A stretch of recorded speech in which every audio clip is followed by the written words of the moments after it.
Welcome to Live the Dream with yours truly, Marty Kaiser. Buckle up and let's get started. Happy Friday, everyone. This is Marty Kaiser with our Friday edition of Real Estate Tidbits.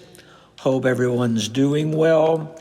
Looks like we might get a little rough patch of weather over the next few days, but doesn't look like it'll be more like a lot of rain, if anything. I think that the couple hurricanes they're talking about, I think for the most part, we're going to miss them. They might impact beach conditions a little bit on our East Coast, but other than that, we should be pretty good.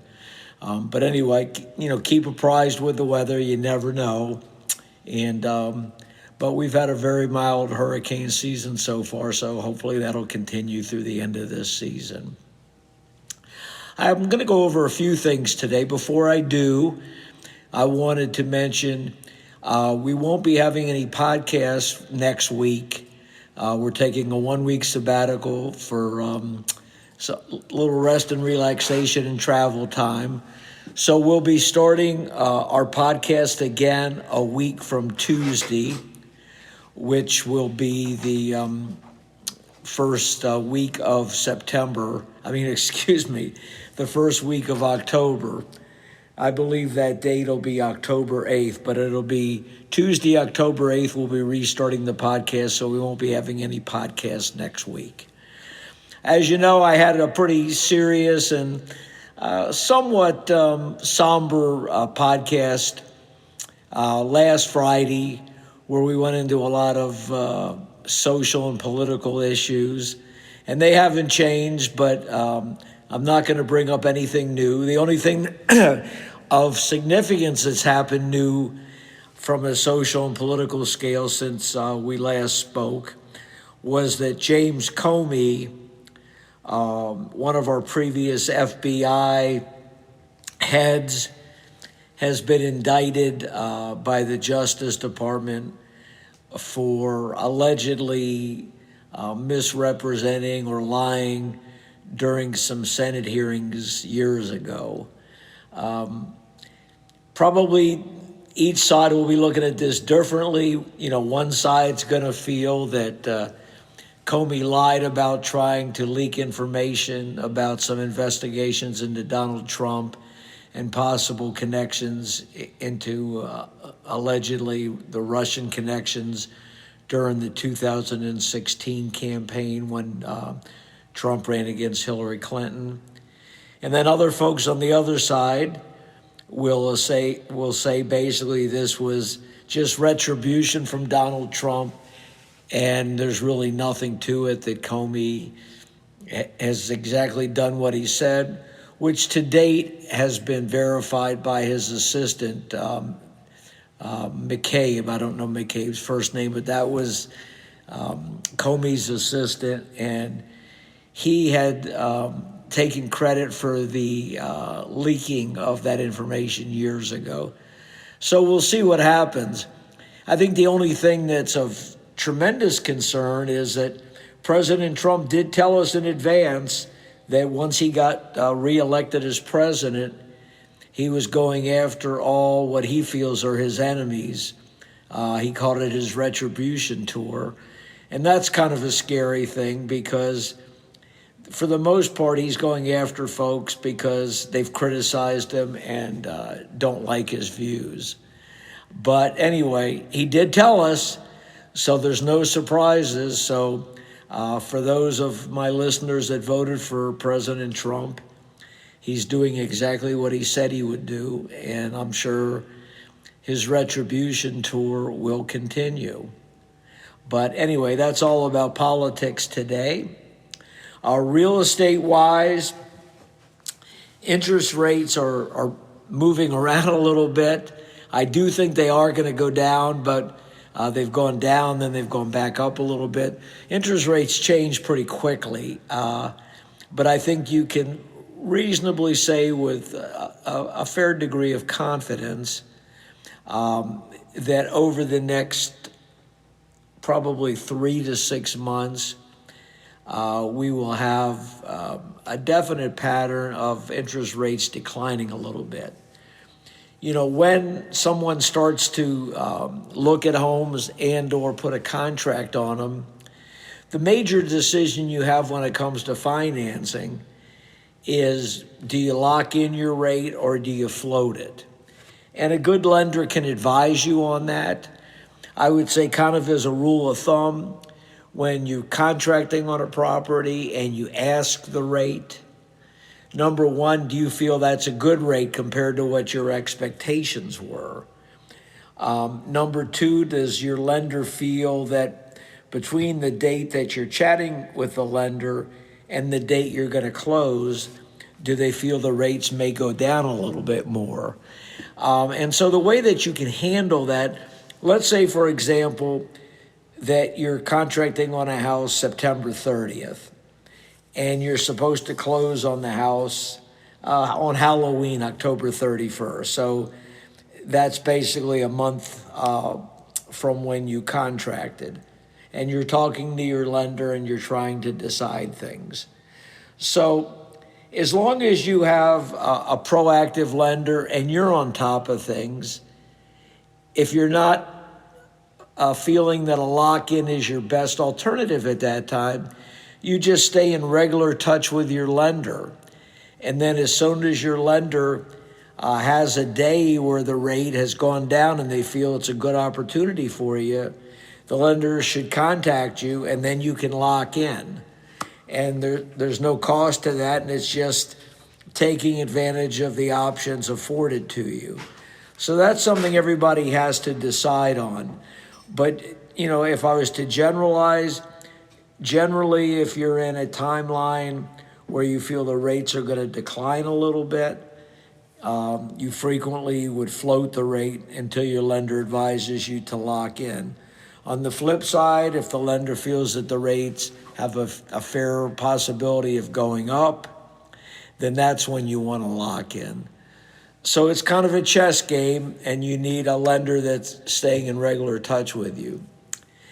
When I recommend a lender, and I am going to have a lender or two on the show in the future to go over some concepts about lending and their best practices for their customers.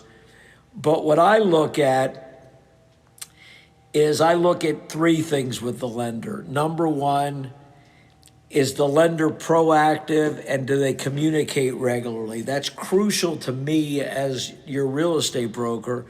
I want to be fully apprised on all aspects of the transaction. And I also want a lender that can easily be reached by you as their consumer. Whether they have a lot of great technology that you can go into portals, and or whether they're easy enough to reach by phone. Technology is great, but sometimes there's no substitute for human interaction, meaning that you like a phone call. So that's important to me. It's the same thing that I promise you, that you can reach me pretty much any time. I want my lender to be accessible. Secondly, I want to make sure that the lender gets the job done. And what do I mean by that? Well, if the lender accepts you as a customer and they say that the information that you've shared with the lender, they should be able to accomplish the objective without a big problem, meaning that they're going to not only successfully close your transaction, but they're going to close it on time. I mean, every once in a while, there's something unexpected that happens that's beyond the lender's control. But for the most part, everybody wants to close transactions on time. So if the lender tells me we're going to close on October 31st, that's what I expect for my customers. We do have to negotiate extensions from time to time, but nobody likes doing that because everybody likes to make a chronology or a plan where the seller knows they're getting their funds on a certain date, the buyer knows when they're getting the keys to their new property, and it's a great stress alleviant in the sense that if you work with a lender that you can count on for fulfilling what they're telling you, it just minimizes the stress in a transaction. Now, the buyer's only job to assure that the loan stays on time is to get the lender information that they need as soon as it's asked for. Usually you're going to give the lender a lot of information at the beginning of the process when you go through the application. But every once in a while, the underwriter may want something additional. which sometimes seems a little bit trivial, but if the underwriter asks for it, you just need to get it in. For example, they might want to know about a deposit that they couldn't see documentation for, or they may want to get some information about the property that you're leasing now, just to make sure that you don't have any future obligations. In other words, you didn't break your lease and you didn't come to some sort of agreement with the landlord. It's just important that it's a cooperative effort. So when the lender asks for things, you accomplish them in a timely fashion. Also, when you start the process with the lender, if there's anything that you're concerned about on your background, you should bring it to the lender's attention. The more transparent you are, the less unexpected situations are going to arise. And you kind of have the same relationship with the lender that you have with me. And what I mean by that is it's kind of a short-term marriage or relationship. The more that we can work as a team, that there are no surprises, that we effectively and regularly communicate, it's just going to be a more successful process for everyone. So that's a little bit about lender interaction. One of the things that you find nowadays too, of course, is how do the appraisers operate? Well, the appraisal industry changed a little bit 10 or 15 years ago. So now on most appraisals, you go through like a third party, what I call kind of a conduit. They're the ones that interface between the lender who orders the appraisal and the appraiser who actually does the appraisal. They want to minimize any contact between the lender and the appraiser because they want to be at an arm's length transaction, and they want to make sure that the appraisal comes in hopefully with an accurate number. Previously, when we had all the problems in our real estate markets, when we had the meltdown in the late 2000s, early 2010 era, a lot of that was caused by the appraisal process because some appraisals were very, what I call generous, and they wanted to eliminate that. They just wanted accurate numbers. And so the appraisal business has changed a little bit. So you have to allow a little bit more time for that, unfortunately. Many appraisals are going to take anywhere from 7 to 15 days to be completed and transmitted to the lender from the time that they're ordered. If time's of the essence on a particular transaction or the appraisal needs to be done super quickly, then one of the things I tell my customer is you pay a little extra and have the lender put a rush on it. That's the best way to ensure there's no time holdups or hiccups in the process. Regarding where we think the market's going and prices, we're still pretty much at the same point. Pricing is extremely important. Inventory varies from one neighborhood to the next. Some neighborhoods have an abundance of inventory. Other neighborhoods don't have as many homes for sale. But one of the things you see when you do your analytics and crunch the data is that in a lot of neighborhoods, the ratio of homes that are selling compared to what they had been earlier in the year has declined somewhat, meaning that it's taking longer to sell in a lot of cases, and the percentage of listings that are selling relative to listings that are taken off the market has declined. So what that means is a couple things. We've transitioned to a neutral market in some sense. In some neighborhoods, we've transitioned more to a buyer-friendly market, and it puts a lot more emphasis on effectively and properly pricing homes. I still see a certain percentage of homes that go on the market that are just overpriced. And it's counterproductive to overprice homes because one of three things happens. The house may sit, The house may experience price reductions because it's sitting. If and when the house sells, it'll frequently sell for less than it would have sold for had it been priced properly. And last but not least, a lot of these houses are not selling. What you see a lot of times is you'll see a house listed with Agent A, and it's been with Agent A for anywhere from, could be 3 months, could be 9 months, depending on the arrangements that were made. And then the house is removed from the market.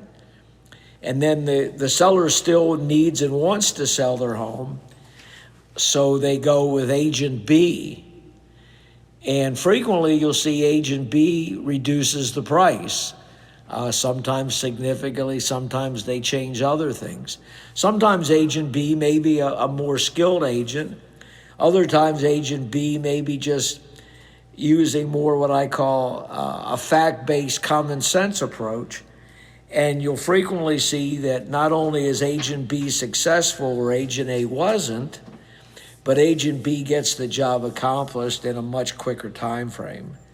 And so that is why it's so important. And you hear me a lot of times on my podcast stressing strategy and the agent sharing a lot of data with their customers, because data does not lie. And when somebody tells you things, they should be facts-based. And you always hear me talk about facts-based, whether it's in the real estate industry, whether it's in our politics, whatever the case may be. If you share facts and you're transparent, 95% of the time you're going to have a much more successful result. So that's a little bit more about philosophical aspects. And last but not least, if you're a seller, is making sure that you've prepared your house optimally for selling. That means not only staging it, but decluttering it, using the recommendations your agent gives you, and trying to maximize your preparation. If you think when you bought a home in the past, what did you look at, or what were important to you as a potential buyer? Well, I can tell you a couple things that are pretty universal. Number one, first impression. Your first 60 seconds in a house is going to dramatically cloud how you think about that house. If it's a favorable first 60 seconds, then the likelihood of you liking that house increases tenfold. If your first 60 seconds are not very positive, then you're probably not going to buy that house, even if the house has a lot of positive features. So that's why curb appeal, your entranceway, eliminating negative odors in a home. If you have pets, trying to make sure that they don't cause a distraction to the buyers. There's just a lot of things that affect that. And then some other things that are important are decluttering, making sure your closets are spacious, that you don't have rooms over-furnished. These things, believe it or not, make a tremendous difference in your success rate. Not only successfully selling your home, but how quickly you sell your home and how much you sell your home for. So all those things, it's kind of like baking a pie or a cake. You know, the pie and cake has multiple ingredients. They have your batter, and they have different seasonings you put in. And I'm not a baker, as you can see from my chatting, but if you leave out one or two of those ingredients, the cake or pie is probably not going to taste so good. Well, if you're putting a house for sale and you don't follow a couple of these items, it's going to dramatically affect your success rate with the home. So anyway, those are some things to share. And that's all for today. I hope everyone has a great weekend. Stay safe. If it's hot, stay hydrated. And we'll see you a week from next week. And this is Marty Kaiser out.